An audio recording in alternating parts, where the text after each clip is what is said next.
Dear friends, I'm operator Starsky, and this is day 1027 of Russia's three-day invasion of Ukraine. Intensive combat rages in Kurakhove. North Korean troops adopted the tactic of Russian meat assaults. Good Ukrainian drones hit Chechnya, and Pope Francis calls for peace with Russian invaders. This is the Frontline focus. Let's roll. Over the past 24 hours, General Staff of Ukraine reported 228 Russian attacks. We can clearly see escalating Russian efforts comparing to 160 average daily attacks in November. Russian invaders conducted 36 airstrikes and more than 4,000 artillery strikes. Russian attacks were happening around Vovchansk and Kupiansk. More than 20 attacks were reported near Liman, where the Russian terrorists attempted to establish a foothold between Ukrainian positions. 34 attacks reported on the Siversk direction. 4 attacks took place around Chasiv Yar and its outskirts. Also, 32 Russian attacks were deflected around Pokrovsk, and similar situation in Kurakhove. Vremyevka direction, 35 attacks took place here without any significant success. Also, cases of using artillery and strike drones against Ukrainian settlements were reported on the border of Terror, Russia, and Chernihiv and Sumy oblasts of Ukraine.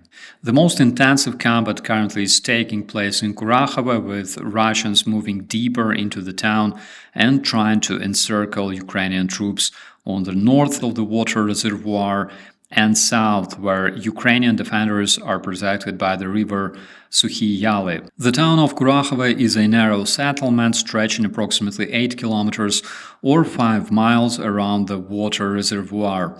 This water reservoir was used by the Kurakhove power plant, largely destroyed by the Russian invaders in November. On 31st of October this year, Russian invaders began ground operation of capturing the settlement, using armored vehicles with Russian paratroopers as a decoy to reveal Ukrainian positions. Note that this tactic is not effective if you don't care about your soldiers, of course. But it took Russian invaders almost 2 months to gain control over approximately 4 kilometers of the town. Just to remind you, it took Ukrainian troops about 2 weeks to capture 1,000 square kilometers of Kursk Oblast. And speaking of this direction, 38 Russian attacks were deflected here over the past 24 hours. However, the most interesting action took place on 14th, 15th of December, when the North Korean troops were ordered to advance against Ukrainian positions. We're lucky to have footage showing exactly how the North Korean advance looks like, with platoons marching across an open field like in 1941. Happy Ukrainian HIMARS operators reported they have never seen anything like that. I'm sure North Koreans also had no experience encountering Ukrainian cluster munitions, but unfortunately they won't be able to tell about it. Legendary Madyar shared his footage showing mixed Russo-North Korean soldiers after the process of demobilization. Obviously, North Koreans adopted traditional Russian tactics of meat assaults. However, I assume they'll need much more men to make it work. In the meantime, good Ukrainian drones were spotted hitting a military base of Kadyrivite Spetsnaz in Chechnya.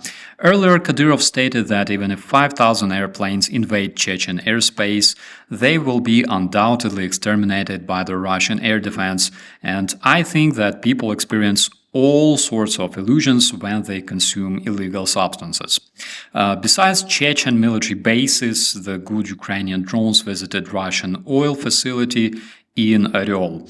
According to the reports, the place keeps burning for 2 days straight, which is confirmed by today's footage.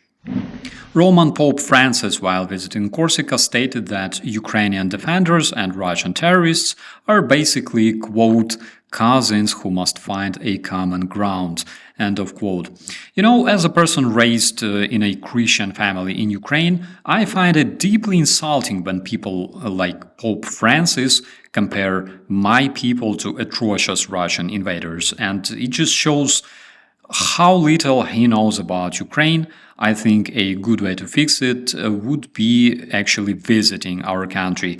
But I bet $10 that we will not see this happening before the war is finished, since in 1027 days of Russian aggression against Ukraine, Pope Francis made no attempts of visiting a place that requires presence of people like him.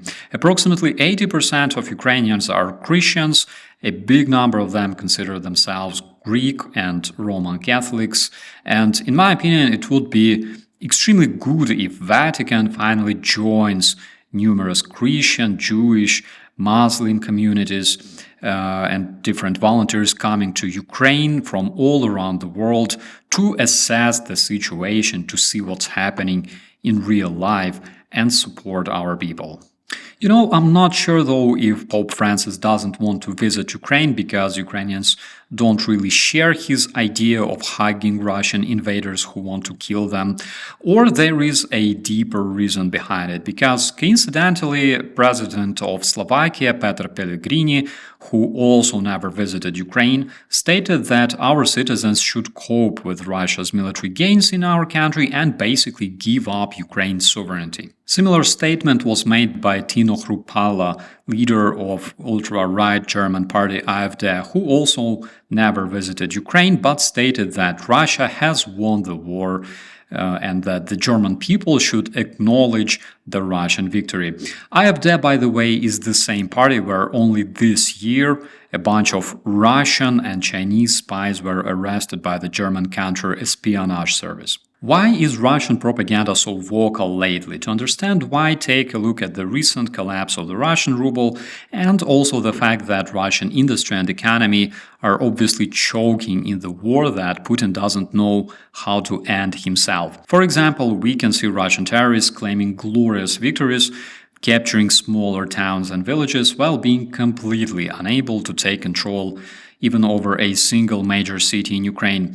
That's why they need somebody on the international stage to spread disinformation about the Russian success. And we will see more of that the faster Russia approaches its inevitable collapse. Dear friends, please subscribe to stay informed about the most important updates around Ukraine and share this content to help Ukraine being heard.